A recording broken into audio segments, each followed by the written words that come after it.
Boa noite, pessoal. Hoje é a primeira aula de Hidráulica 2. Então vamos à aula logo. A primeira aula vai ser basicamente sobre escoamento em superfícies livres, como ano passado, semestre passado.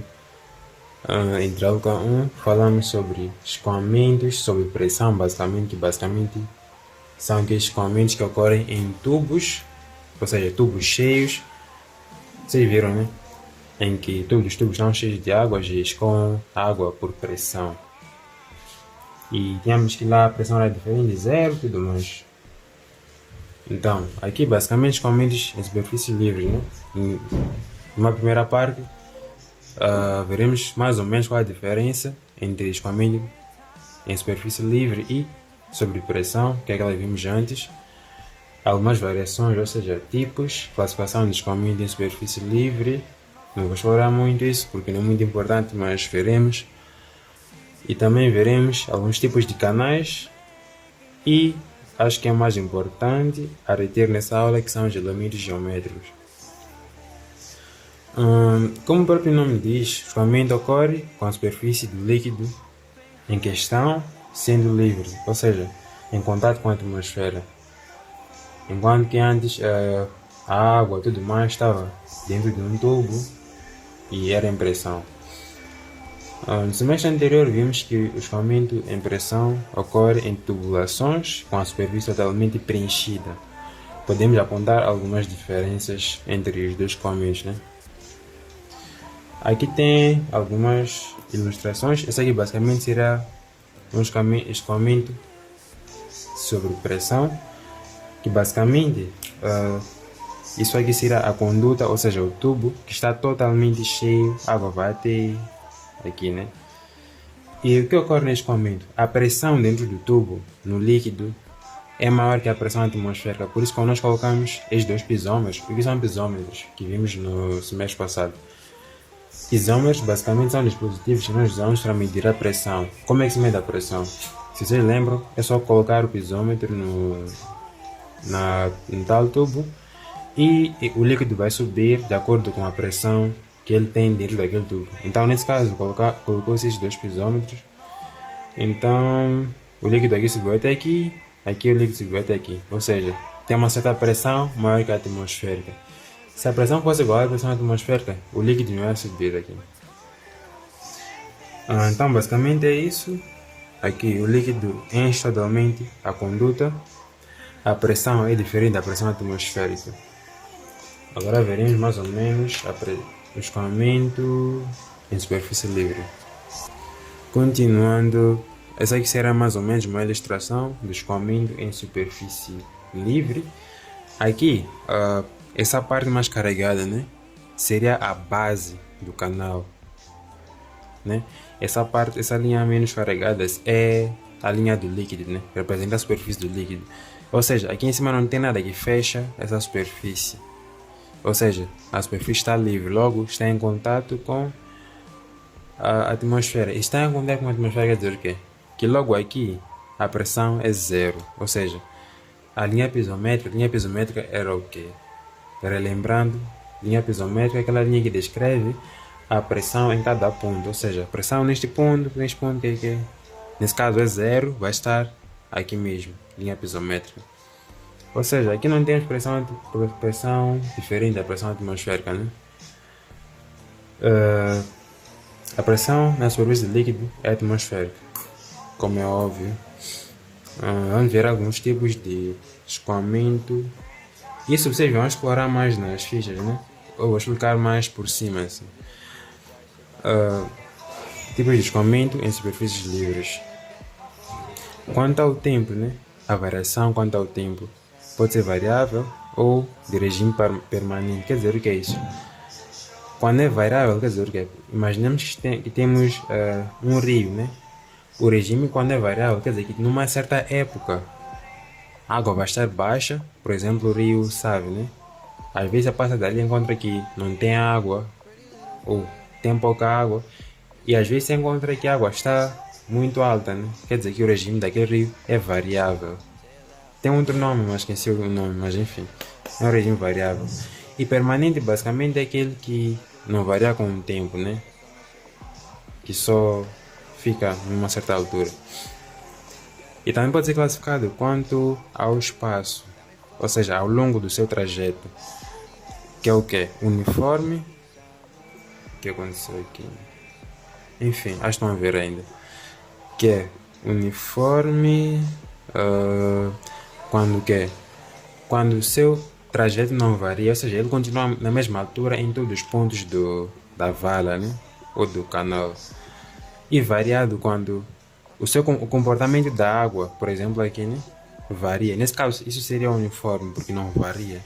Mas, por exemplo, se aqui começar a subir do nada, descer, será um regime variado, né? Temos aqui os tipos de variação: curvas de regolfo, ressalto hidráulico, e basicamente vamos estudar mais em frente. Então, basicamente, esses são os tipos de escoamento em superfície livre. E vocês verão com mais profundidade disso, as definições, né? Com o docente, e podem ler se quiserem. Ok, continuando, temos tipos de canais agora. Como falamos anteriormente, né? Os escoamentos, ou escoamento em superfície livre, basicamente, onde ocorre? Ocorre em canais. O que são canais? Podem ser, canais são meio que valas, né? Podemos dizer valas. Vala é um tipo de canal, né? Que escoam água ao ar livre. Esse tipo de escoamento pode ocorrer em... Podem ter origem natural ou artificial. Aqui eu não coloquei, mas enfim. Natural, quando que, por exemplo, escoamentos que ocorrem em rios, lagoas, não lagoas, rios, riachos, essas coisas naturais, esses são escoamentos de origem natural. E artificial são aquelas que o homem cria, né? Como o caso de valas de drenagem, canais, de escoamento de água, entre muitos outros. Essa é a classificação quanto à origem. E temos também quanto à secção, né? Secção pode ser simples, nesse caso. Vocês podem estar a ver esse círculo aqui, estarem se perguntar, mas isso não é um tubo? Sim, é um tubo. Mas quais são as condições para ocorrer o escoamento em superfície livre? É desde que a tubulação não esteja totalmente preenchida, ou seja, a água não pode chegar até aqui. Então, se a água estiver mais ou menos aqui, tem uma superfície livre. E a pressão na superfície tem que ser igual a zero, né? Ou atmosférica. Então, pode ocorrer também em tubulações assim. Aqui temos secções simples, que é no caso desse círculo. Temos aqui uma secção circular, uma retangular, triangular e trapezoidal. Basicamente vamos estudar muito essas secções, né? E temos também caso de secções compostas, né? Secções, eu não sei se estamos juntos, né? Secção, basicamente, imaginei que isso é um rio, é o curso do rio, né? Visto de perfil. Então, secção, estou a falar da parte de frente, né? Como se você cortar o rio e tem a secção ali, só para clarificar as coisas. Então, essa secção pode ser composta quando quer? Quando é feita de várias formas, né? Formas entre aspas. Por exemplo, aqui temos um trapézio e aqui temos meio que um retângulo. Aqui em cima temos outro trapézio. E por que nós fazemos essas secções compostas, né? Isso acontece mais para quê? Por exemplo, né? Ao longo do ano temos várias épocas. Então, por exemplo, para esta secção aqui, essa parte de baixo que é menor seria a parte que vai escoar água de estiagem. O que é água de estiagem? É água que resulta do tempo de estiagem, que é a época do ano em que não temos muita chuva, não temos muitas inundações. Já quando chega uma época do ano, por exemplo, agora fevereiro, que temos inundações, cheias, a água vai chegar até aqui, mais ou menos aqui, né? Essa parte aqui chamamos de partes de cheia. Aqui seria de estiagem. Então, basicamente, usamos, porque não podemos abrir uma vala assim muito grande, né? Para poupar material, nós fazemos as composições. Então, basicamente é isso. Então, aqui seria escoamento em estiagem e quando chega até aqui é época de cheia. Então, se lembrem dessas coisas. Então, basicamente, o prato principal de hoje, falo da parte prática, né? Que vocês podem começar a pegar, né? É o início da cadeira, né? É melhor terminarem essa parte muito bem, porque vão aplicar em toda a cadeira, basicamente. Que é a parte de elementos geométricos. O que são elementos geométricos? Ou quais são os elementos geométricos? Nesse caso, estamos a tratar dos elementos geométricos dos nossos canais, né? Por exemplo, aqui, esse canal, né? Estamos a falar do quê? Da altura do escoamento, que é o Y, nesse caso, estamos a ver de perfil, tipo assim, o rio está passando assim. A altura do escoamento é a altura da água ou do líquido, né? Nós vamos usar muito mais água, né? A altura do escoamento, estamos a falar mais a altura do líquido. Aqui temos D, que é a altura da secção. Se vocês perceberem, esse Y está mais na vertical, é perpendicular, não é perpendicular, está mais na vertical, né? Enquanto este D é perpendicular à superfície, enquanto este está mais na vertical.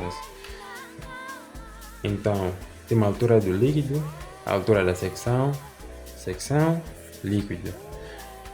Temos o nível. Nós costumamos colocar o nível logo na superfície, né? Temos largura superficial, eles vão mostrar agora, secção transversal, que basicamente é a área, perímetro molhado. Então, lá atrás tínhamos os elementos, nesse caso, essa aqui será a vista transversal, ou a secção do nosso canal, né? Então, aquela largura da superfície, acho que era isso, né? É esse B aqui. Basicamente, é a largura da nossa superfície, da água. Não estou a dizer do canal, é da água, ou seja, daqui até aqui. Imaginemos que esse canal vai até aqui. Nesse caso, estamos a tratar da largura do líquido, né? Não do canal. Então, melhor não confundirem as coisas. Essa aqui é a largura do líquido. Então, por exemplo, usamos esse B minúsculo para largura do, sei lá, canal ou da figura. Mas isso aqui é para, esse maiúsculo é para largura da superfície. Aquela área da secção, basicamente, é área da água também. Muita atenção, não área da secção toda. Não até aqui, é área em que a água está a cobrir, né? Essa área só aqui, não até aqui. Muita atenção. Depois temos raio hidráulico, isso já conhecem, né? Basicamente vai ser perímetro molhado. Perímetro molhado é só o perímetro molhado. Sim, é só a parte molhada, só, não chegar até aqui. É só e somente a parte molhada. Então, temos aqui o raio hidráulico, que basicamente é a área da secção, que já falei, sobre o perímetro molhado. Temos o fator da secção, basicamente a área vezes raio elevado a 2/3. E a altura hidráulica, a área sobre a largura da superfície. Então, basicamente, quanto à teoria é tudo. E aqui basicamente não temos muita prática, só temos 3 exercícios na ficha que podem fazer, basicamente só aplicar essas formas, esses conceitos, saber que perímetro molhado é isso. Então, o que eu recomendo a vocês é que estudem como calcular áreas. Áreas de superfícies complicadas, por exemplo. Por exemplo, aqui, né? Essa área é simples, vou dizer, calcula a área daqui, disso tudo aqui. Você só vai calcular trapézio, retângulo, trapézio, vai somar. É muito simples. Mas vamos ter muitos casos. Deixa eu escrever aqui. Muitos casos, por exemplo, isso aqui é um semicírculo, metade de um círculo, depois sei lá, um cone, enfim. Eu vou dizer, calcula a área. Vamos dizer que isso aqui tem 5 de altura. Aqui tem 3. Vou dizer, calcula só. E o líquido está aqui, né? Eu vou dizer, calcula a área molhada, que é essa área aqui. Então, qual é a ideia? Devem saber calcular essas coisas. Então, isso aqui vamos tratar mais na aula prática. essas figuras complicadas, vou tentar vos mostrar mais ou menos como eu fazia. Vou vos dar formas, vou vos dar fichas. É para algumas tabelas que têm formas de área e vou explicar como usar as tabelas. Então, basicamente é tudo. Pode estar a fazer exercício 1 e 2 da ficha. Qualquer dúvida é só mandar no grupo ou no privado, tanto faz. E recomendo que comecem a estudar já, porque a chegar um tempo que vamos começar a correr com a matéria e depois vamos ficar sem tempo para estudar muitas coisas. Então, melhor começarem agora. Peace.